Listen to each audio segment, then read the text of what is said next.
नमस्कार किसान भाइयों, एक बार फिर हमारे YouTube चैनल SSP फार्मिंग में आपका बहुत बहुत स्वागत है, बहुत बहुत अभिनंदन है।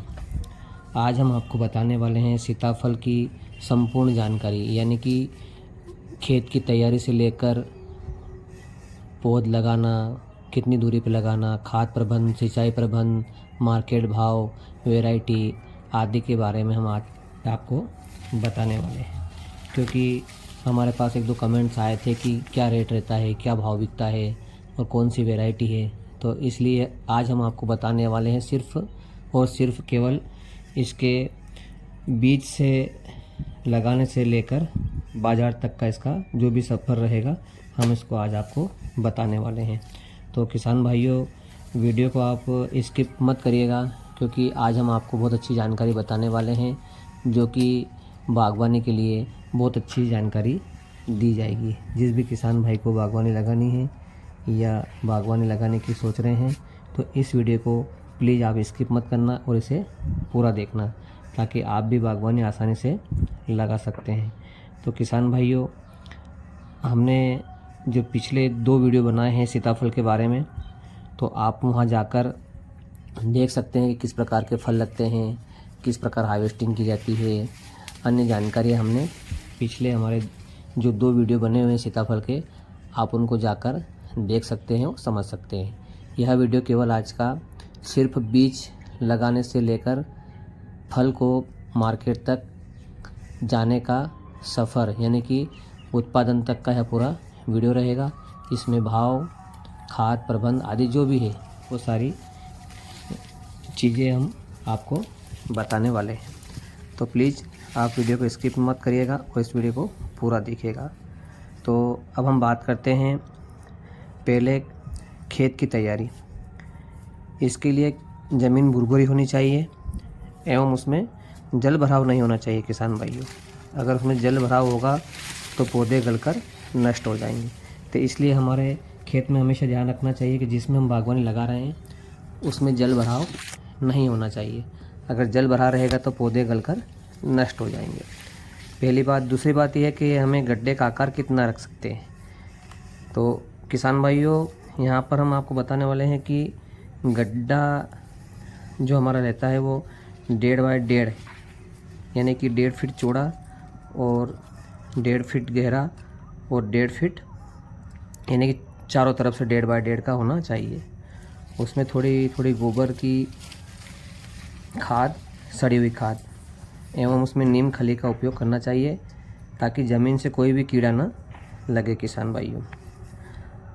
अब बात करते हैं पौधरोपण की। तो किसान भाइयों, अगर पौधे से पौधे की दूरी की बात करें तो यह दूरी 10 बाय 10 पर होनी चाहिए। अगर हम 5 बाय 5 पर करेंगे तो पौधों में फूटा हुआ शाखाएँ कम निकलेगी और पौधे सीधे ऊपर निकल जाएंगे, ना तो उसमें शाखा फूटेगी और ना ही उसमें कुछ जो डालियाँ जो रहती है, टहनियाँ, वो अधिक मात्रा में नहीं निकलेगी। तो इसलिए जो हमारा ये जो फार्म है ये 10 बाय 10 पे, ताकि इसमें फुटाव अच्छा है और टहनियाँ भी काफ़ी निकली हुई, ताकि फल अधिक मात्रा में लगे हैं किसान भाई। ये आप देख सकते हैं कि फल कितनी मात्रा में लगे हुए हैं इसमें। अब बात करते हैं किसान भाइयों खाद एवं उर्वरक की। तो पहले वर्ष में 10 से 12 किलो गोबर की खाद और उसके साथ में 40 से 50 ग्राम NPK, सिर्फ और 40 से 50 ग्राम ही देना चाहिए किसान भाइयों, क्योंकि पौधे छोटे रहते हैं। तो वो NPK जो खाद होता है केमिकल वाला, वो जड़ को नुकसान पहुंचा सकता है। तो किसान भाइयों, दूसरे वर्ष में खाद की मात्रा थोड़ी बढ़ा देना चाहिए एवं तीसरे वर्ष में फूल आने से पहले जून में NPK दे और सिंचाई करें। तो किसान भाइयों, ये बात हमने आपको खाद प्रबंधन के बारे में बताई है। तो आप ये समझ सकते हैं कि खाद कितनी मात्रा में कम लगता है और इसमें खाद ना के बराबर लगता है। इसमें खाद का कोई खर्च वगैरह एक्स्ट्रा नहीं रहता है। तो किसान भाइयों, अब हम सिंचाई की बात करते हैं। तो गर्मी में 10 से 15 दिन में एक बार इसकी सिंचाई करना चाहिए। प्रथम वर्ष में हमें पानी थोड़ी जल्दी मात्रा में देना चाहिए, ताकि पौध गर्मी में सूखे ना। फूल और फल की समय यानी कि 3 वर्ष की अवस्था में 5 से 7 दिन में एक बार इसमें टपक सिंचाई से पानी देना चाहिए, क्योंकि टपक सिंचाई काफ़ी लाभकारी होती है। क्योंकि अगर फ्लेट से हम अगर पिलाएंगे पानी तो उसमें जल्दी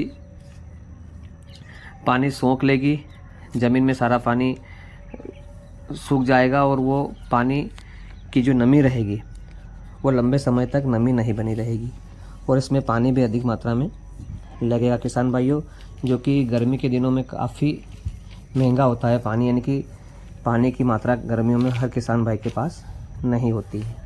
तो इसलिए टपक सिंचाई से आप सिंचाई करेंगे तो आपको काफ़ी लाभ होगा और फ़ायदा होगा।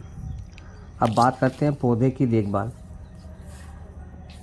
पौधे 1 वर्ष के होने के बाद उसमें कटिंग करना चाहिए, छटाई करें, ताकि जो शाखाएं एक्स्ट्रा होती है, जो नीचे की ओर ज़मीन की तरफ चलती है शाखाएं, उन्हें हर वर्ष काटना पड़ता है। यानी कि जून के पहले यानी कि मई में हमें इसकी कटिंग करना चाहिए, ताकि इसमें अन्य शाखाएं फूटती हैं और जो एक्स्ट्रा शाखा रहती है जो ज़मीन से टिकी हुई रहती है उनको हमें काट छाट कर देना चाहिए।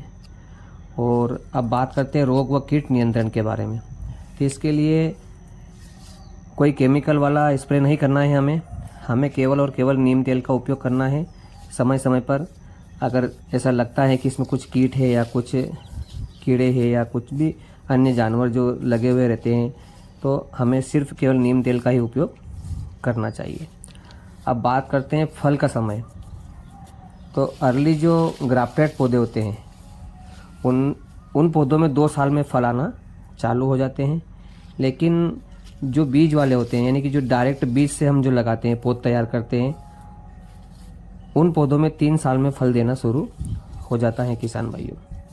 तो आप ये स्वयं देख लेना कि हमें कौन से पौधे लगाने हैं, ये आपके विवेक के ऊपर काम करता है।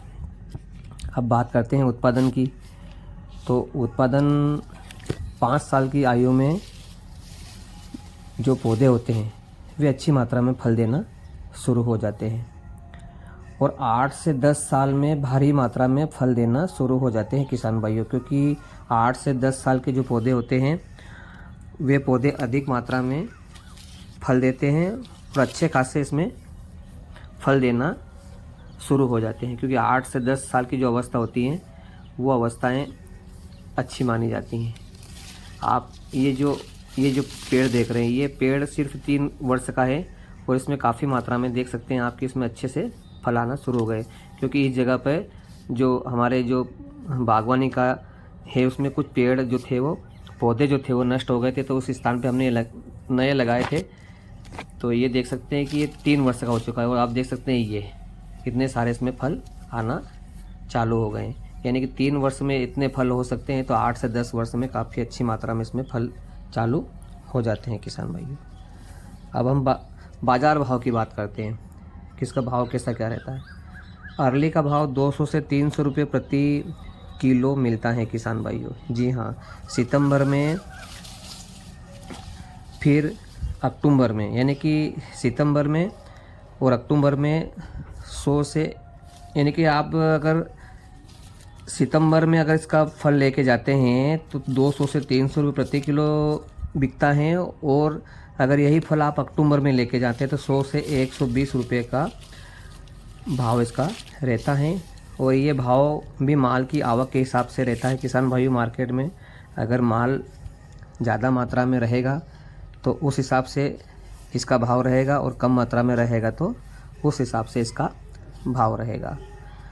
तो उस हिसाब से मार्केट रेट मिलता है। तो किसान भाइयों, मैंने आपको पूरी जानकारी इसमें बता दी है। अगर किसी भी किसान भाई को लगाना है तो वह इसे आसानी से लगा सकता है। इसमें लागत कम है और मुनाफा ज़्यादा है। तो किसान भाइयों, आपको अगर बागवानी लगानी है तो ये जो सारा मैंने शेड्यूल आपको बताया है उस शेड्यूल के हिसाब से आप बागवानी लगा सकते हैं। काफ़ी फ़ायदे की खेती है और इसमें लाभ ज़्यादा है और लागत कम है। क्योंकि हमें सिर्फ 1 या 2 वर्ष में ही इसको खर्च करना पड़ता है। फिर आने वाले वर्ष में हमें बिल्कुल भी इसमें खर्च नहीं करना पड़ता है, क्योंकि ये अपने आप फिर पौधे जो होते हैं ये ज़मीन से सारे माइक्रोन्यूट्रंस या जो भी इनका जो भोजन है वो ज़मीन से ले लेते हैं और ये आसानी से परिपक्व होने लगते हैं। तो किसान भाइयों, जो मैंने आपको जानकारी दी है वह जानकारी अगर आपको अच्छी लगी है, कैसी लगी है, यह हमें आप कमेंट करके बताना। और बागवानी से संबंधित और भी कोई अगर प्रश्न है आपके पास तो हमें आप कमेंट करना, ताकि मैं आपको बता सकूं। तो ये थी किसान भाइयों सीताफल से संबंधित A to Z जानकारी जो मैंने आपके साथ साझा की है। तो किसान भाइयों, यह जानकारी आपको कैसी लगी है, और आप अगर बागवानी करना चाहते हैं तो आप इस वीडियो के माध्यम से कर सकते हैं। तो किसान भाइयों, मेरे द्वारा जो भी जानकारी दी गई है अगर वह आपको अच्छी लगी है तो प्लीज़ मेरे चैनल को सब्सक्राइब कीजिए, ताकि हर वीडियो आप तक पहुंच सके।